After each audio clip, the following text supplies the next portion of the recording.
So I'm just checking in. I see there's a couple of folks already in the live stream, and I'm wondering, first of all, can everyone hear me? And can everybody see me okay? I believe I'm seeing Ananda. Good morning. Woo! I have so many. Oh, thank you. Okay, great. That's great. I have a lot of light in the room right now, which is awesome. I'm so looking forward to today. I can tell you all already. Good morning, Veganista. I can tell you all already. It's going to be a little bit of a short session. There's people in the house. There are people in the house right now. But we also we're going to kick in. We're going to kick off our study group today. We're going to kick off our study group with Pedagogy of the Oppressed. And generally speaking, I don't want to use the entire hour to talk about the text.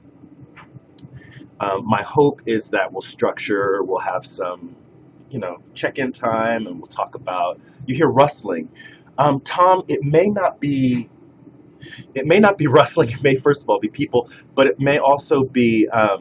It may be that there's a heater. It's a blower, and I don't know if you were around last winter when I think I first started broadcasting.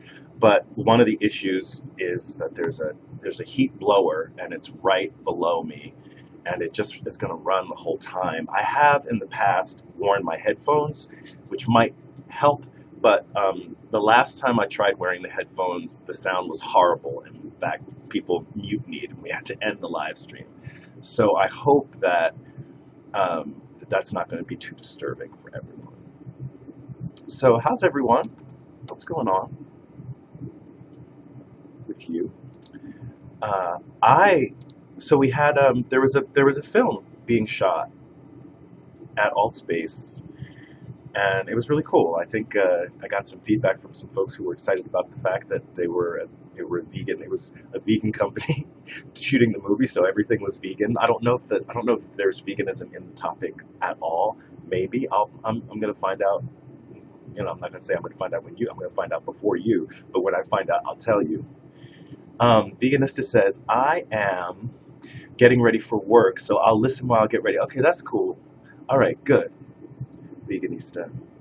So yeah, we're starting. So for now, I want to jump in. I know that there's folks are still going to be joining, but it's not going to be one of those things where we wait for critical mass and then we jump in. We're going to jump right in, and that way people will know that when we get to that when we're doing the study group that we're going to jump right in, right? So generally speaking, we'll do a little bit of catch up with each other and just say hello and have greetings and stuff like that. I'm having my morning coffee. I hope everybody else is settled in with something. And we're going to be taking this on in chapters. And what I think we'll do is each week we will spend some time reviewing the week before. And by reviewing the week before, I'm going to offer some reflections for you that you'll take away, and then you'll come back with your reflections, right? So next week, I'm going to at the end of today's session, I'm going to offer you some questions to take away, and then you can go back to the text. I imagine everyone's read it. I imagine everybody has their feelings about it. I'm going to hear about those from you, because we're also going to get like your reactions to the text, and I'm going to basically start with that after this little bit of an agenda. Then after we've gotten your feedback, we're gonna do the review of the week before. Then we're gonna get your general reflections on the chapter. I'm gonna offer a synopsis of the chapter, and then what I hope you'll do is you will either enrich the synopsis with things that you feel were important to the chapter. This is a co-learning space, so I'm not here to be like, okay, this is what Pedagogy of the Oppressed is about. No, it's not gonna be that. It's a study group. So I'm gonna offer a synopsis, and then you'll tell me whether or not that you feel like that captures the chapter for you. You'll add things, you'll challenge some things, and then we'll have some open discussion about it, and then I'm going to offer the reflections for the following week, and we'll just do that till we get through all the chapters. So next week, we're going to be reviewing, we're going to hear your reflections, we're going to hear your answers to the reflection questions, and then we're going to talk generally about chapter 2. So you will need to read chapter 2 by next week. So you're going to be rereading the chapter that we read the previous week, then you're going to be reading the new chapter, and then we're going to start slow. Next week we're going to talk a little bit about chapter 2, then I'll give you reflections, and we'll do that moving on until we get through. And we're going to do that for the next 4 weeks, and hopefully by the end of the 4 weeks we'll have gotten through the entire text, and then we'll spend one day just hearing maybe some report backs from you. The way that I'd like to deal with this, as opposed to having you all chat with me in the chat box, and then I'm just reading off what you say, is you'll guest and you'll give your, like, hey, this is what I thought about the chapter, and here are my responses to the reflection questions. This isn't so much about a right or you got it right and you got it wrong kind of thing. This is really about empowering everyone to be agents of their own learning process and to understand things in the way that they understand it. Then I'll also, I'll offer you my notes too. I'll offer you some general thoughts in summation on that chapter, but I'm not going to offer you a summation on the chapter until you've had a chance to kind of do your own summation. So I'm hoping that will be our process. And does that sound cool? Does that sound good for everyone? For how we can approach this? Does it sound like it might be a rewarding experience? Do you want more from me? Do you want a big chart in the background with me to write notes for you to just take down? I don't know. That doesn't sound like fun. And then, of course, if there's time left over, we can just, yeah, cool, good. I'm glad that sounds great. And so, again, as I said, this is going to be a short session. So it's really just an orientation. Hopefully more, because it's not going to be a 45-minute video, more people will watch it so they can get up to speed on how we're going to address this, and they can also be prepared for next week. So that's what that is. So first of all, can I just get a temperature check? Were people aware that we were going to be looking at Pedagogy of the Oppressed today? I've been talking about it for 2 months. Were people aware that that's what we were going to be talking about today? Just give me a little, give me a 1 if you knew that was what today was about. Give me a 2 if you're completely confused. And otherwise, if you're just somewhere in the middle, that's fine. Somebody said, I'm glowing. Ananda, that is very kind of you. Thank you so much. Okay, Veganista says, is it my end or yours? You're freezing up. Is anybody else experiencing freezing? Michael Norral says, a bit out of the loop. Oh, that should be okay. I think another benefit of this particular approach is that we'll have, in each session, there's going to be a synopsis of the chapter. So today, like Mike, if you were completely out of the loop and you weren't able to get your hands on, by the way, I'm going to be sharing links in this video for those of you who are watching on YouTube. I'm going to be sharing links on this video to a PDF of Pedagogy of the Oppressed. So if you weren't able to get your hands on a copy of Pedagogy of the Oppressed, this is the one that I'm working with. This is the which edition? I feel like this is like the 3rd edition. Watch, it's going to be like the 7th edition or something like that. This is the edition. Which edition am I working on? I'm not sure. But this is that's not clear at all. That's not helpful at all. Anyway, so it has the introduction by Donald Macedo from 2000. So I think this was an edition from actually no, it says printed at the top, it says 2011, so this might be an edition from 2011. Anyway, but not to worry about it. I mean, however you're getting the information, you'll be fine. You'll be able to follow along.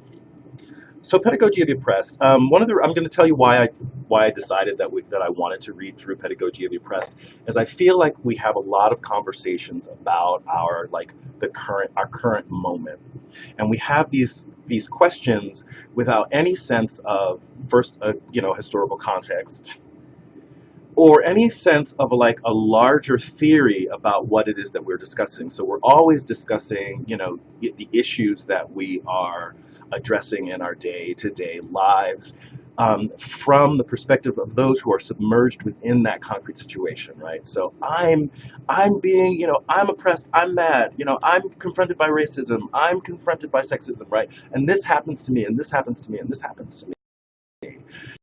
As opposed to a relationship, there's a historical relationship that has been in place for, who knows, maybe most of human history, who knows, that is a distortion of what Paulo Freire thinks of as the natural order. And so by discussing that, by discussing the current situation, our dominant cultural mode in the context of this current historic moment, right, and as the result of what has been an historic and sociological reality, maybe we can get out of that kind of personal, super subjective way of looking at current issues and move and have more of a dialectic between what is the subjective way of looking at the world and an objective way of looking at the world. Because without having an objective idea of the world, without having an objective view of the world, there is not an object for transformation. Right?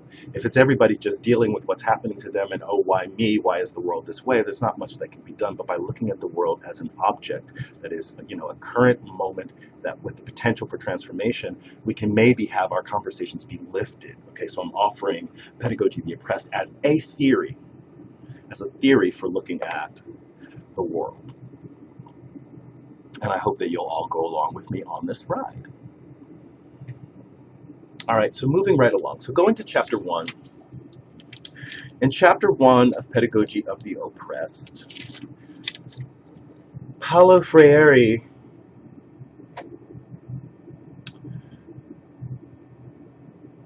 offers a theory on what he calls an ontological vocation for all human beings. He offers a theory for what he calls the ontological vocation for all human beings. What are we here for? What are we supposed to be doing on this planet? What does it all mean?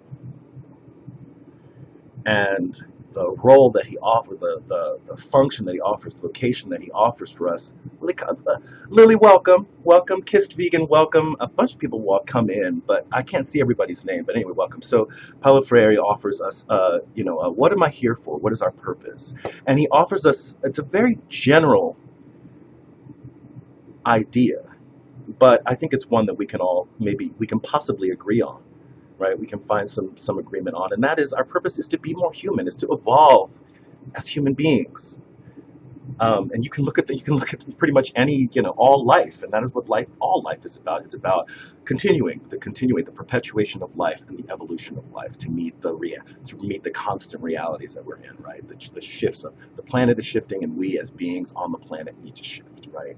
So our ontological vocation, according to Paulo Freire, is to be more human.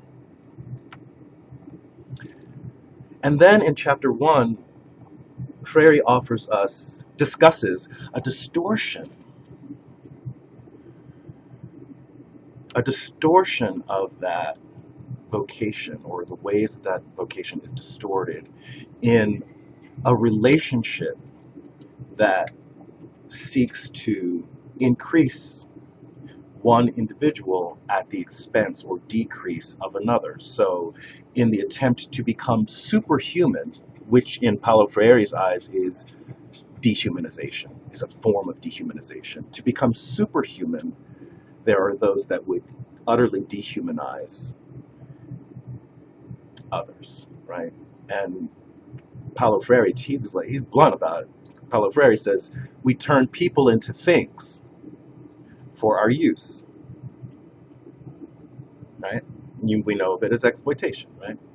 And that relation, the names of the roles that he assigns those in that historical relationship are the oppressors, and those are those who seek to increase themselves or become superhuman at the expense of the oppressed, who are those who are dehumanized in the process.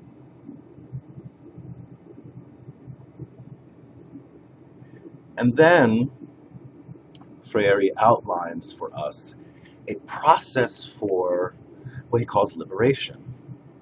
And that is to reorient us in our, what he calls our natural roles, our ontological roles, being, of humanization, right? A process for our liberation. And he also outlines the obstacles that exist to that process.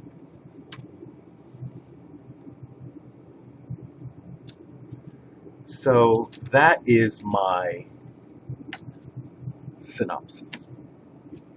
And I'd love to hear from any of you. What do you think? Those who, Jordan, thanks. I'm glad. I hope you like your dad, because apparently I look like your dad. Okay, cool. So, love, light, Ananda. I didn't read the introduction, but will tonight. That's cool. Is there anyone who did have an opportunity? Yes, I have a Kindle version open right now. Okay, cool. Awesome. Awesome.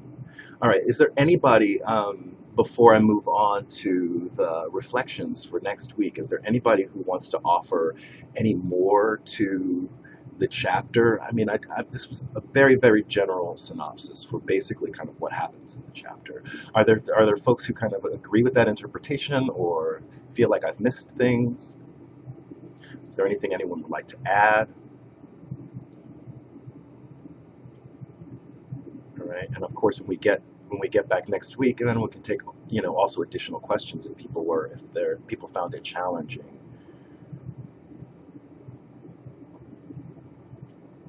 All right. So then moving right along, so I want to offer some reflections.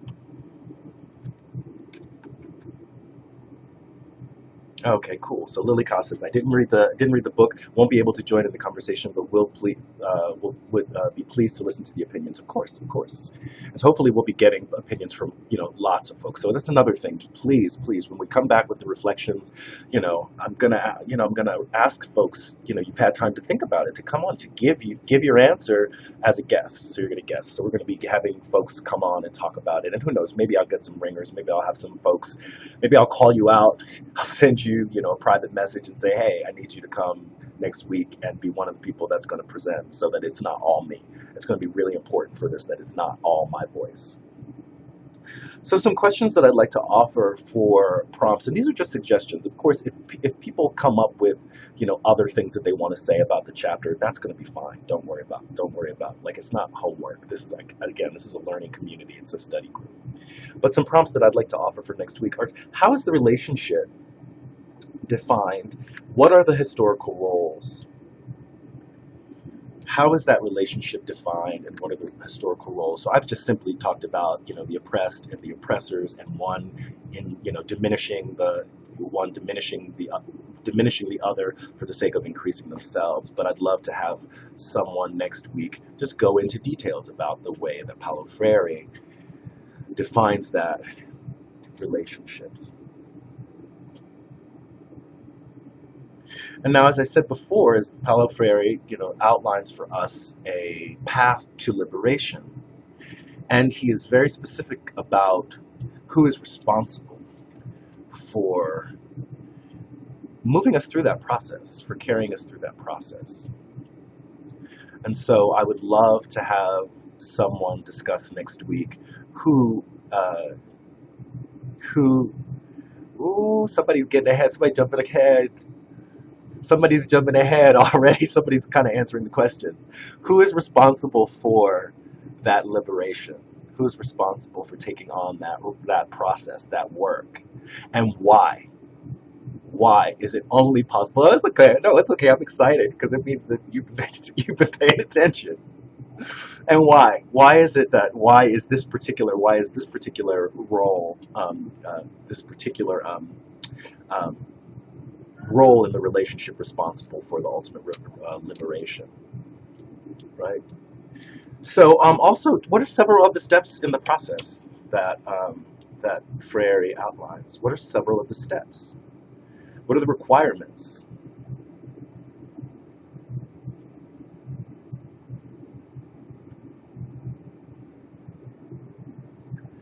And then, of course, the other side of that, what are the obstacles?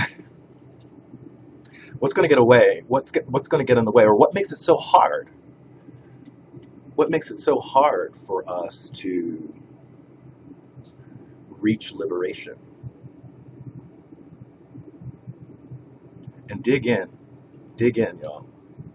I think this is where a lot of people are going to get upset, and this is where a lot of people are going to start to recognize things that we talk about all the time, and how these things are emblematic of some of the theories that Freire is outlining in this book, which is why I love this book so much, because for me, it's a book that answers questions, right? It poses questions, but it answers some questions, right? It may pose more than it answers, but the questions that it answers are questions that have really disturbed me for, most of my adult life. And by reading this book, I feel like, oh, I'm armed with some approaches to looking at the world that I live in, right? That makes it like so I can look at these things objectively, right? Freire also offers us a central question. This is just like did you read the chapter? Because it's like he says, the central question is this. What is that central question? What is that central question? And how do you see that central question impacting the way that you approach your work, if you are someone who is a community organizer or an activist or someone who's just simply interested in the process? How does it affect your work, and how do you see it manifesting? How do you see that central question, or the concerns that are brought up in that central question? How do you see them manifesting themselves in the world, especially in the world of uh, you know, particularly grassroots transformation, right? And my sense is our understanding of what it means to be grassroots is going to be clarified by reading Pedagogy of the Oppressed. So Love Light and None says that's like we have to continue to coddle the egos of those who seek to do us harm. This coddling of the egos of those who seek to do us harm that you're talking about, Ananda, is something that is it's discussed in the chapter. So that might be something that you want to bring up and address next week. And of course, if people don't want to guest, you can write in the thing and I'll read off to people. But again, I would prefer that people would guest. Veganista says, how can the oppressed be liberated when they don't even realize they're oppressed? Next week. We're going to talk about that next week. And I love that you bring this up, Veganista, because I feel like this. I'm not going to go into it. We're going to talk about that next week.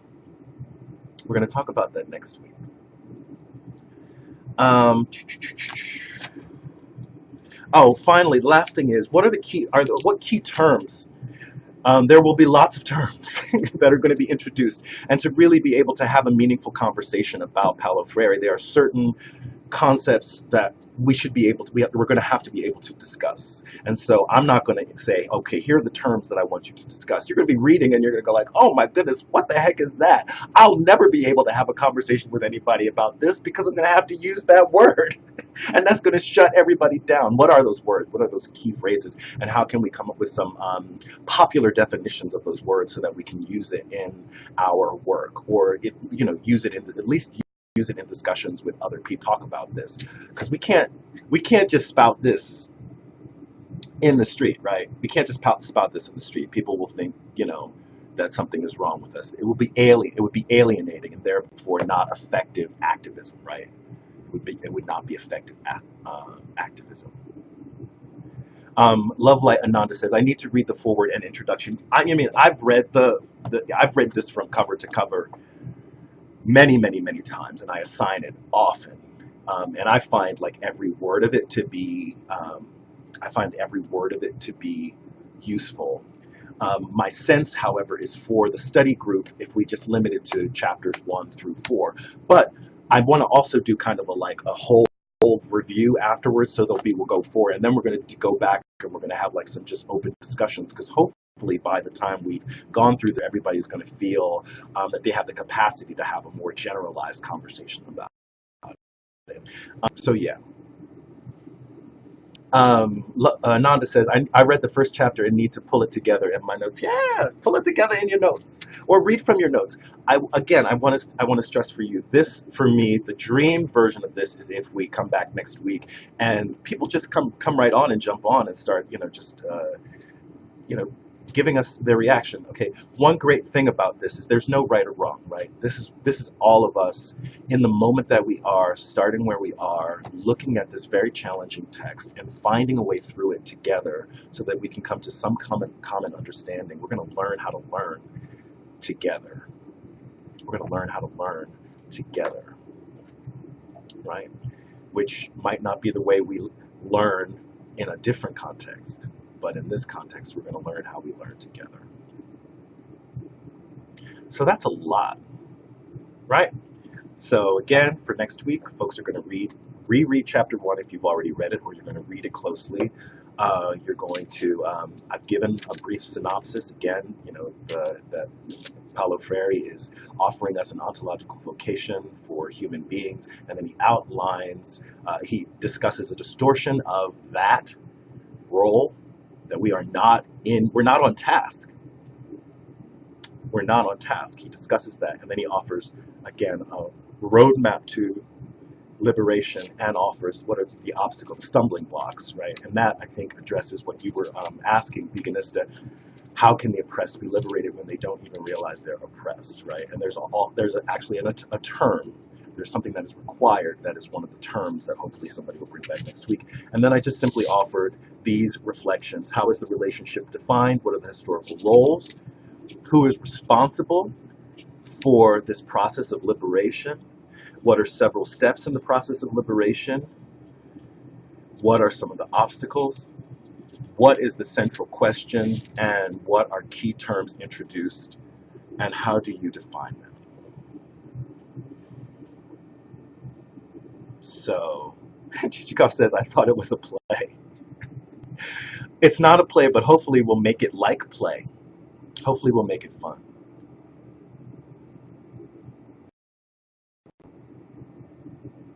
However you need to express yourself is welcome and greatly appreciated. Greatly appreciated. So, again, there's no pressure for any of you to move through this process in any way other than the way that you're going to move through it. Some of you are going to, you know, this might be for some of you are going to be here every week, I imagine. Some of you are going to drop in and drop out, and that's going to be fine. Gratefully, all of this is going to then be archived on the YouTube channel, and people are going to be able to kind of follow on with a discussion about this really complex text, which I hope will become a tool for other people to be able to understand, or at least to find a way into it. Ananda says, too many people have adapted to and have become resigned to the structure of domination. The fatigue is real. Cool. Yeah. All right. Again, all of these are all things that we're going to discuss next week. Right now, my sense is that people are offering their thoughts. These are the previews, or these are your guesses. Veganista says, hell, let's turn it into a musical. I already did that. I already did that, and we actually performed a version of Pedagogy of the Oppressed, the musical, in Zuccotti Park during the occupation, during the Wall Street occupation. So that's a whole other thing. Anyway, so y'all,